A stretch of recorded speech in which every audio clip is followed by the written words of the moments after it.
My name is Vince Cloutier, and I'm the winner of the 2021 Audrey Wearn Language Prize.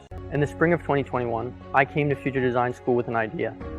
Over the previous summer, I had worked at a hospice home exclusively with COVID-19 patients.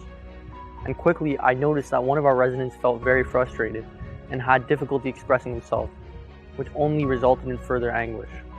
This particular resident only spoke Cloutier, a language that no staff member could speak, so he was alone and unable to communicate with the world around him.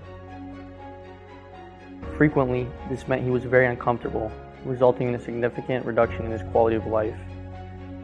And unprepared to communicate with patients like him, I was disappointed in the care home and in myself, entrusted to treat the residents with dignity. My project was inspired by my inability to communicate with this resident and the motivation to ensure no other resident would have to go through this type of experience.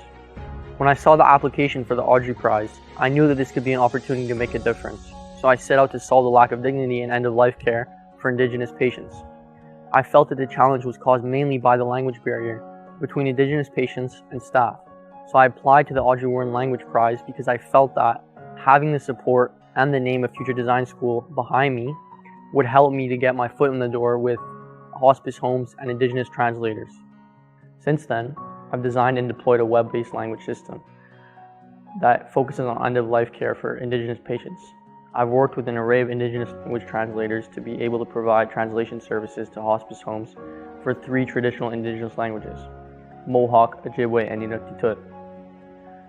I've been in touch with a dozen nurses in various hospice homes about implementing this service in their organization and working to continue to expand the number of languages we are able to provide.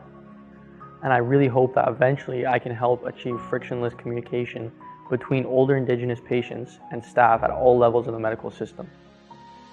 The guidance I received from Future Design School would help anyone with a complex language problem in mind to design an effective program based on the actual needs of users, and funding makes solving your problem significantly simpler.